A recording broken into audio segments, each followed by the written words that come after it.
Good morning, good afternoon, or good night from whenever and wherever you are watching us. I am Cameron Scandal, and this is The Sound. We thank you so much for joining us today, folks. As you can see, Steve could not make it today. Had some last-minute work conflicts come up. Truly unfortunate, but have no fear. The Sound is here to take care of you all and provide you with the most accurate sports information I possibly can. We are in April, which means it is heading into a terrific sports time of year. NBA playoffs are going to start up soon. We're heading towards the end of March Madness, the Final Four. Shout out to Duke making the Final Four. The Masters is coming up in just a few weeks. Baseball season is here. We are just at a very wonderful time right now in the sports world. And we got a lot of good information for you today, folks. We got a good mix. It is a good amount of topics that I feel some type of way about. So without further ado, let's get right into it. Our first topic of the day, there is a new motion, or a large motion, I should say, of NFL fans, players, and coaches who are looking to ban the tush push. Teams have been unhappy with it since the Eagles started doing it a couple years ago. And now it is being officially proposed as a ban in the entire NFL so that it can no longer be used anymore. This is clearly just a ploy to stop Philly from doing it. And the number one thing that people always say is, well, it's an injury risk. You have people lining up in that weird position, everybody's shoving. Something could go wrong, even though there is no major injury evidence to support that this could be a long-term injury risk play. And another thing that people like to say, and this is what all the Eagles fans and people who are pro-tush push like to say, is that if it were so easy and it's so dominant and it's so against football, then why is just one team really good at it?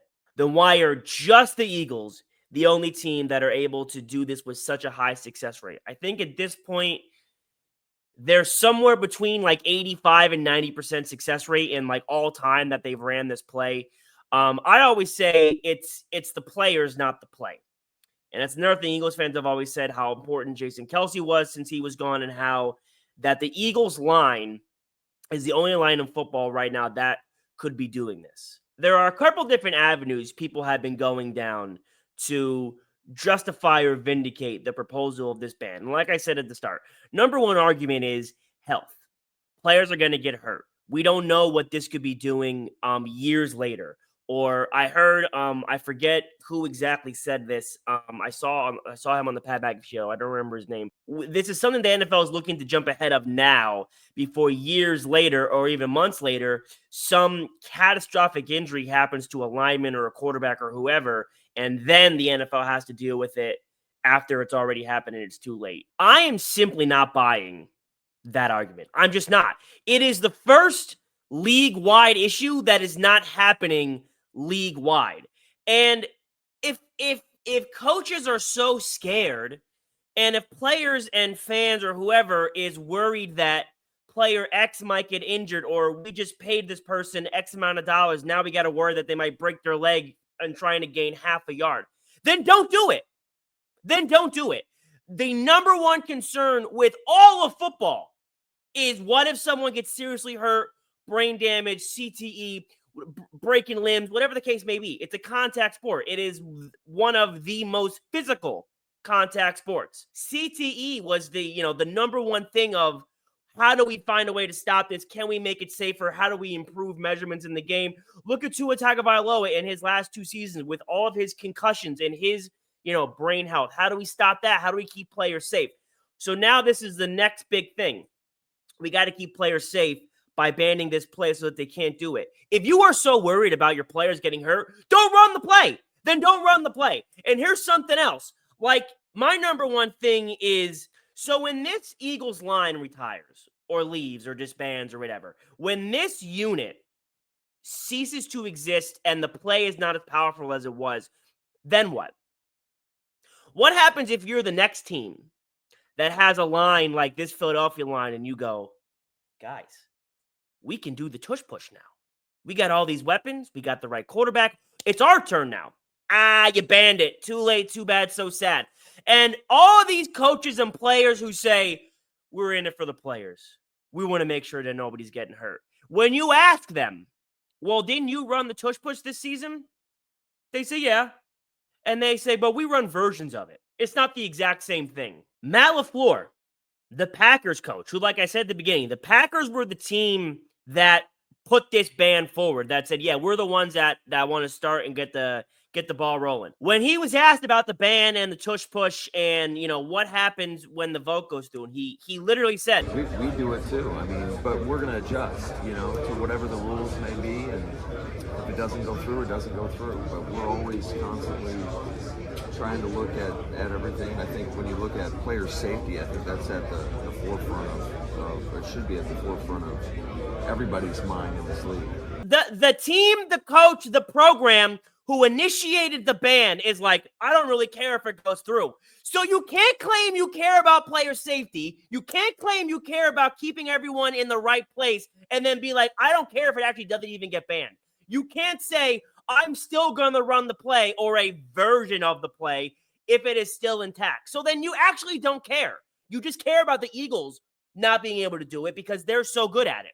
Sean McVay, the Rams head coach, his big thing is, and I've also heard other people say this, it doesn't look like a football play. Like the optics of it. When you're sitting and watching, it doesn't look like football.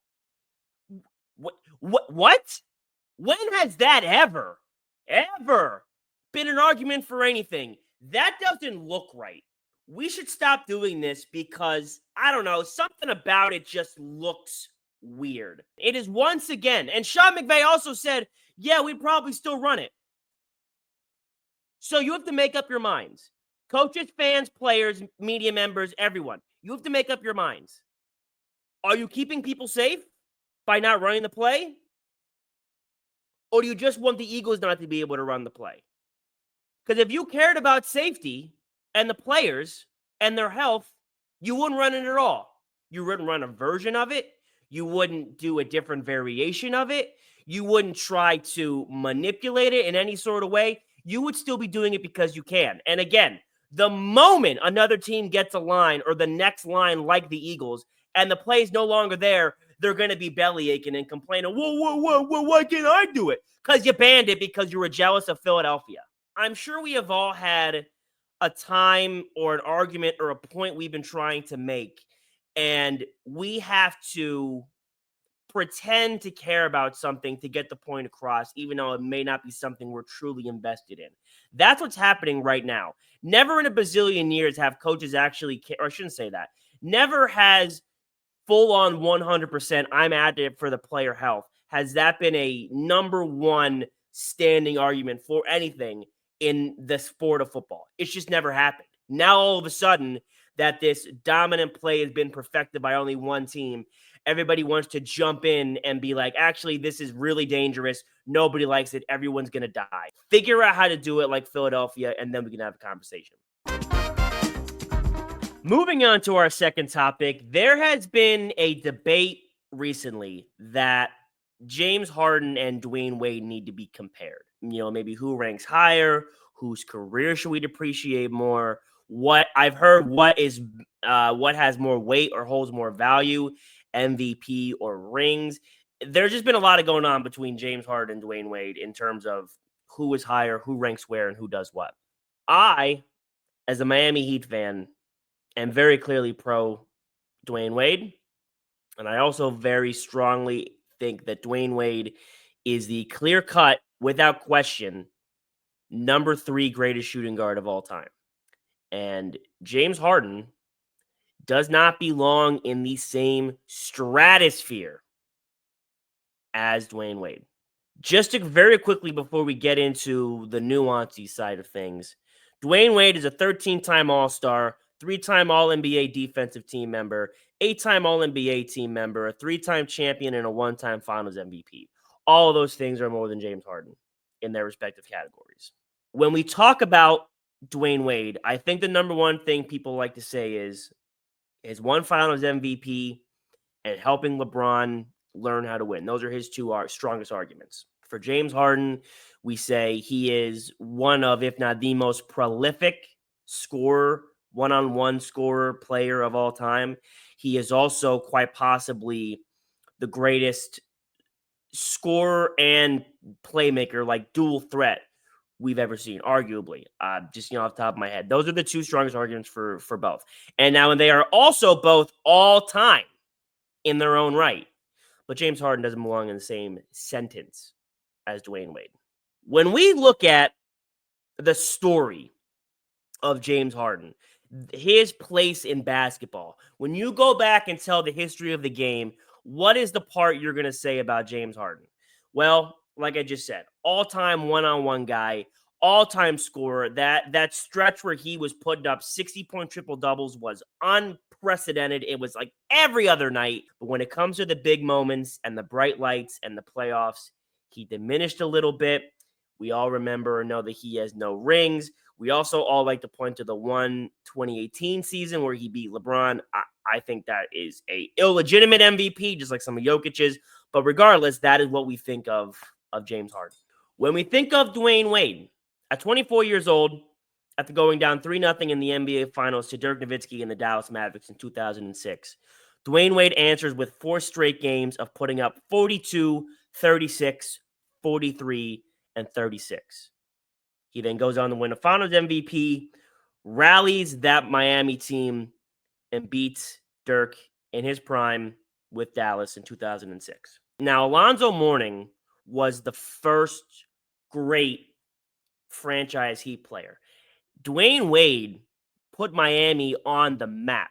He put the Heat on notice. Everyone was looking now to South Beach because of this kid, Dwyane Wade. Finishing number 3 in Rookie of the Year, like I said, against LeBron and Carmelo. Crazy race to go up against, but he was right there. His rookie season in Miami was absolutely insane. As I mentioned before, then he goes on in 2012, teaches LeBron how to win, how to be his own man, how to take care and be the number one guy on a team, how to will a team forward into that victory. Something James Harden had never done, still has never done, never had the ability to. Dwyane Wade figured that out at under 25 years old on his own with an aging Shaq. And everyone likes to point that he had Shaq on his team. We're not talking LA Shaq. This is Miami Shaq. Not at all the same thing. And Dwyane Wade pulled that team with really not a whole lot of other background characters to secure Miami's first championship. Teaches LeBron how to win, and he goes on, obviously, to do all the things with Miami and Cleveland, all credited to Dwyane Wade. We're not talking about LeBron right now in this light, and he's in the same conversation, if not for Dwyane Wade recruiting him, bringing him to Miami, showing him the way, showing him what needs to be done, and imparting his wisdom with one of his best friends. But what people like to forget is that when D Wade came back to Miami, he went out on his own terms. Dwyane Wade was in the hunt for Sixth Man of the Year when he retired, and he could have been a starter. I actually was a proponent of Dwyane Wade being in the starting rotation, but Eric Spoelstra was kind of using him like a Ginobili Spurs super sub of sorts, which I also really like that style of coaching. But he could have started. He was having he was having a better than before a year for his age and what we had recently seen. And there was actually talks of, like, before he announced The Last Dance, it was like, well, does he have to? Like, look at him. He might call it off. He's still got it. He can still provide. But he said, I want to go before my body goes. I don't want to be remembered as, like, run down or old or tired. He went out on his own terms. I think there's a lot to say about a player having the mentality and having the skill to go out while his body's still allowing him to and not being a shell of what he once was. We also like to talk with James Harden about how he is kind of 99.9% offense and 0.01% defense. Dwyane Wade, you're not getting that, as I mentioned earlier with the 3-time All-NBA defense. Dwyane Wade has the most blocked shots by any guard in NBA history. Now, is he the greatest defending guard of all time? No. Greatest shot blocking guard of all time? You bet. Also, just for shits and giggles, in my opinion, Dwyane Wade might have the greatest pump fake, arguable. Michael Jordan might have a conversation for that. Dwyane Wade's definitely top 3 for pump fakes all time. Also, Dwyane Wade's Euro step was a money can't miss move that you couldn't stop. James Harden with his, 2-step step back, breaking the rules, kind of. I mean, what are you going to do when you're manipulating the rules? It's all about the foul. Like, James Harden doesn't have a signature move or style that doesn't involve cheating the game of basketball. And when we get to talk about what separates, as I always say to Steve, what separates the goods from the greats is that stuff. Like, Dwyane Wade was a leader. Dwyane Wade was a proven winner. Dwyane Wade stepped up when it mattered, played both ends of the court, rallied his team, was never a locker room issue. He always put the team forward. He recognized the bigger picture of it's not me, it's us. And that is something not every player has. And Dwyane Wade, top 23 player all time, minimum 25. I got him at 21 or 20, but I wouldn't have him. I think he can be arguably top. I think he could be maybe at the most 19 or 18. I would say at the bottom 25, 4, 3, something like that. But, I mean, James Harden, like I said, not sniffing Dwyane Wade in terms of all-time conversation. This was a silly argument for anyone to have. This was a silly conversation for people to have, and it needs to die right now. James Harden will never be better, as good, or as close to the same level as Dwyane Wade. Moving on to our third and final topic, it is everyone's favorite ranking system, today's top 5. You forget what today's top 5 is. It is where we rank different players, teams, whatever it is, in a correct sports context that we need to put it in, 1 through 5. Today, we're going to be doing the top 5 NBA players with the most pressure heading into the NBA playoffs. I got a lot of opinions on this list. It might surprise some people, but I'm excited to get into it. So without further ado, let's take a look at today's top 5. All right, so here we have a look at today's top 5. Starting at the bottom and working our way up. We got number 5, Nico Harrison. Now, this is kind of a weird one. I know it's not an NBA player, but Nico Harrison clearly on the hot seat. After making the most talked about, controversial, blockbuster trade of all time, Nico Harrison's in a funky position.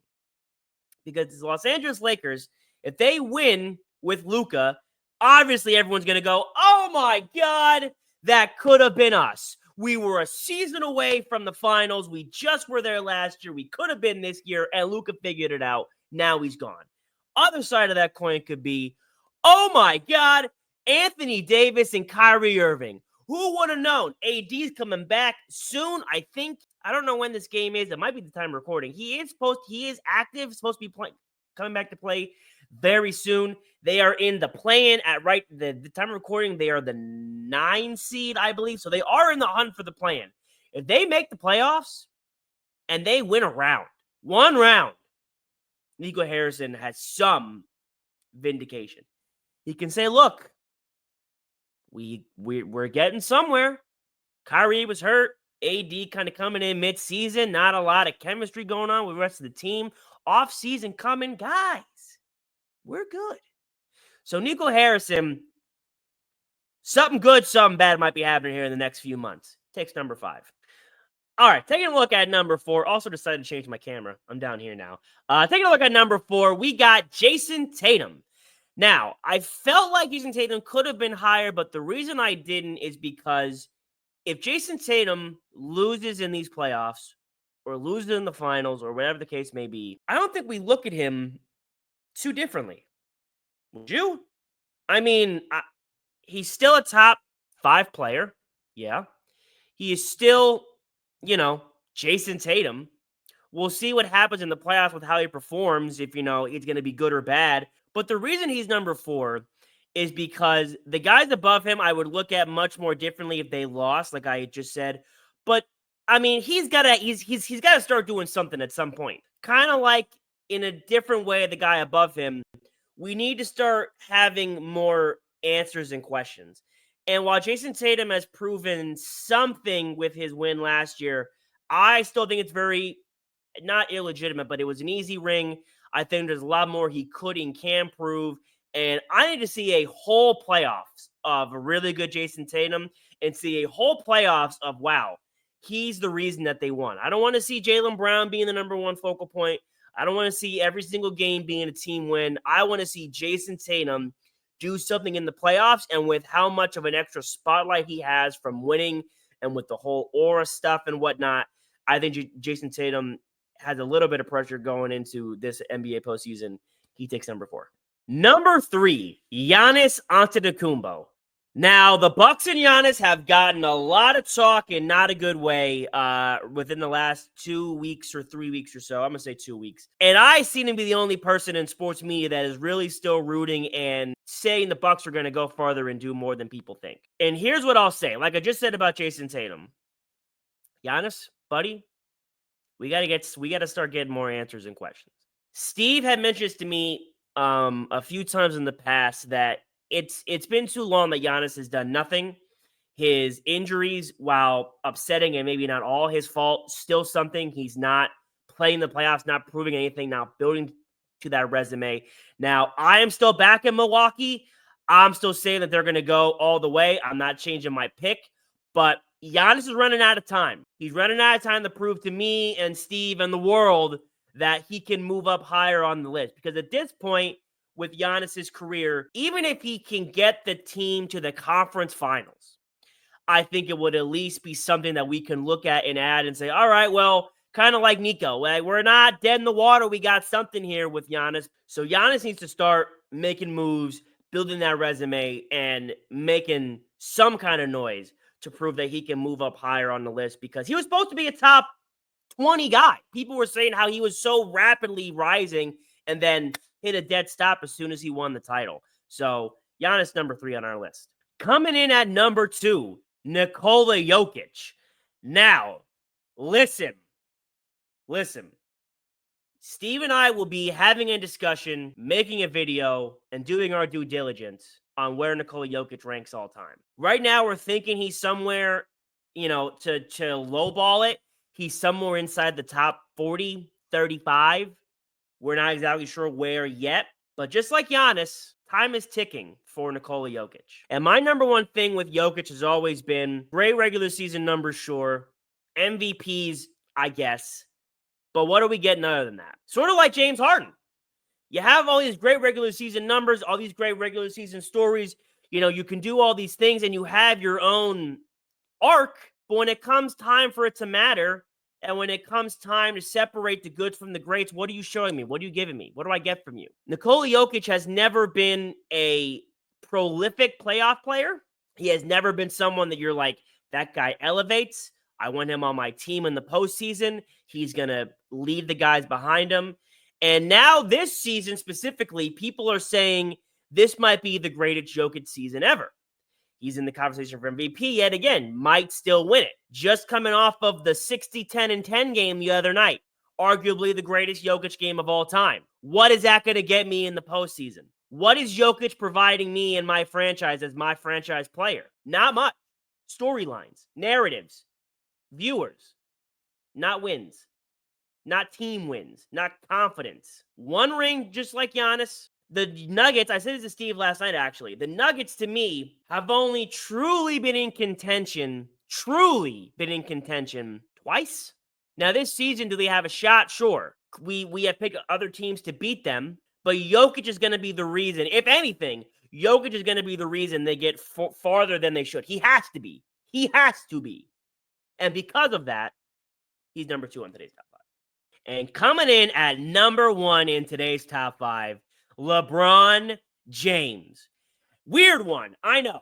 He's 40 years old. He's in year 22. No one expects him to win. Let me rephrase that. No one expects a 40-year-old at this stage of their career to win. No one would think of LeBron, I don't think, much differently if he loses. So, Cam, why is he here at number 1? Well, folks, I'll tell you. Because LeBron James has never in his entire life been viewed, treated, or judged fairly by the sports world and the sports media. LeBron James, if he loses this postseason after the Lakers acquired Luka, they're in this great position. They are in the absolute. This is the best Lakers.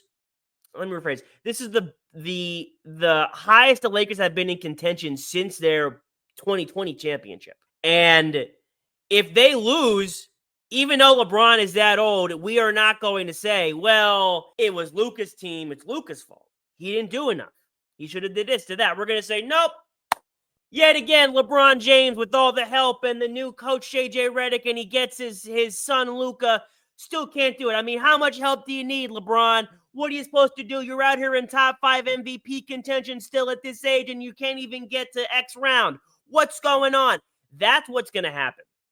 And even if he gets to the finals, LeBron James at this age, at this stage of his career, with this team he has, and a brand new first-year head coach, just like 2015, can get to the NBA Finals and lose, and we'll say, another loss for King James.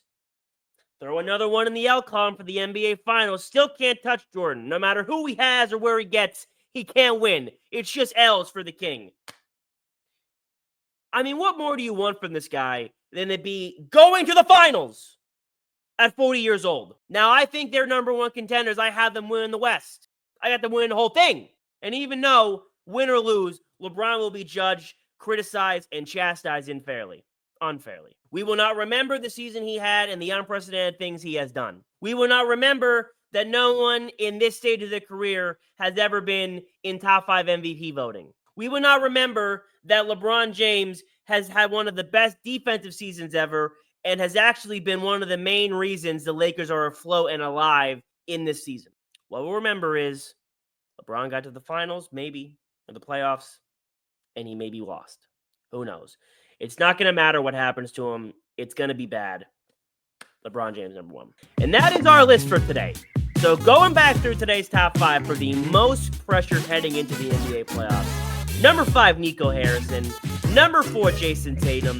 Number 3, Giannis Antetokounmpo. Number 1, Nikola Jokic. Number 2, Nikola Jokic. And number 1, LeBron James. Today's top 5. And that's going to do it for us today, folks. What an absolute great show. We are real sorry Steve couldn't be here. He will be here next week. Folks, hold him to it. Steve, if you're watching, which you should be watching, you should be listening. You're going to be here next week. I'm holding you to it. Folks, you're going to be here.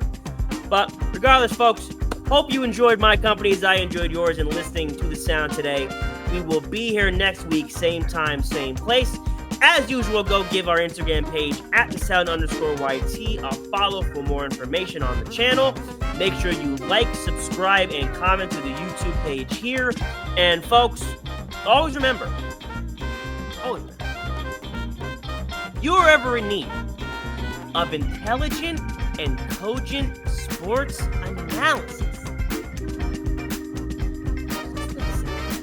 we will always have you covered. Thank you so much for joining us today, folks. We hope you have a great rest of your day or night. Stay warm, or I guess stay cool now. Stay safe. Take care.